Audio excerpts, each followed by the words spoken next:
Most people who come to remote viewing arrive carrying one of two things. Either they've already decided it's nonsense, a curiosity maybe, or a relic of Cold War paranoia, but nothing that deserves serious attention. Or they've already decided it proves everything they've suspected about the nature of consciousness, about what the mind is capable of, about what governments have been hiding. Both of those postures are understandable, and both will get in your way. Because what the evidence shows, the documented, declassified, government-funded record, is more interesting than either of those positions allows for. What I want to do in this first module is take you directly into that record, not to convince you of anything.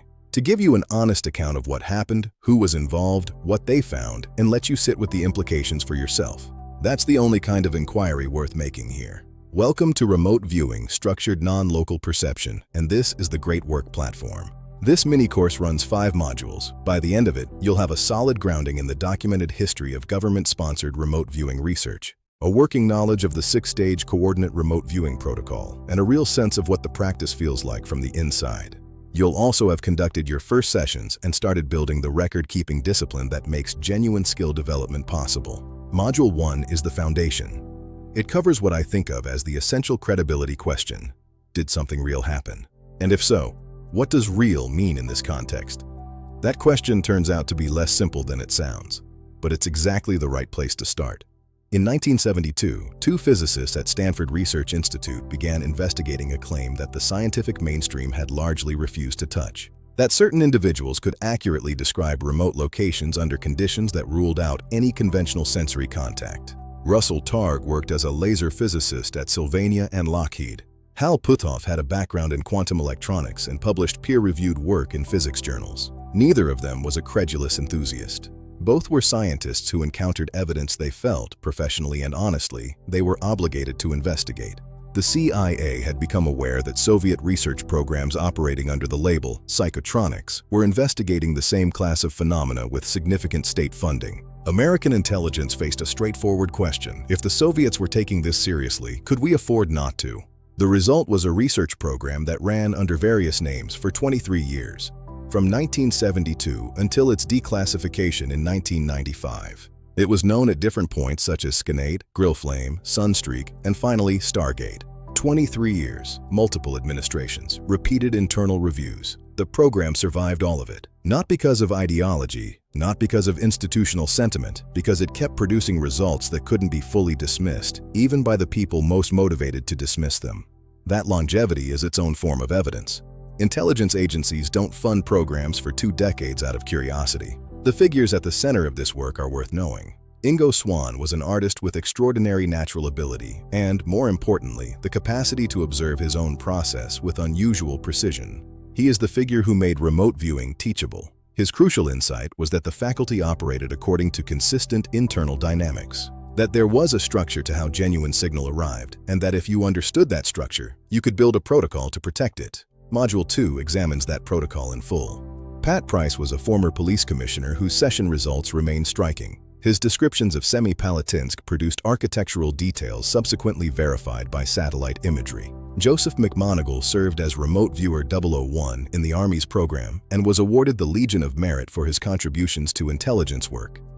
The United States Army does not give the Legion of Merit for producing nothing. And in 1995, statistician Jessica Utz, a past president of the American Statistical Association, was contracted to evaluate the program's evidence base. Her conclusion was unambiguous. The effect is real. The remote viewing data, across hundreds of controlled trials, exceeded chance expectations at a level of statistical significance that would be considered robust in any other domain of behavioral science. The program was terminated anyway. A parallel assessment by skeptic Ray Hyman acknowledged the statistical findings but argued for unidentified methodological flaws. Flaws he conceded he could not specifically identify. It's a philosophically unusual position, and essential question 3 in this module asks you to sit with it honestly. You might reasonably ask what 23 years of intelligence research has to do with a platform built around consciousness evolution, Hermetic philosophy, and personal awakening. The answer is more direct than it might appear. The central premise of everything we do here is that consciousness is not what mainstream materialist science tells us it is. It isn't a byproduct of brain activity, destined to end when the neurons stop firing. The Hermetic tradition, the contemplative traditions, and a growing body of anomalous scientific evidence all point in the same direction. consciousness is primary.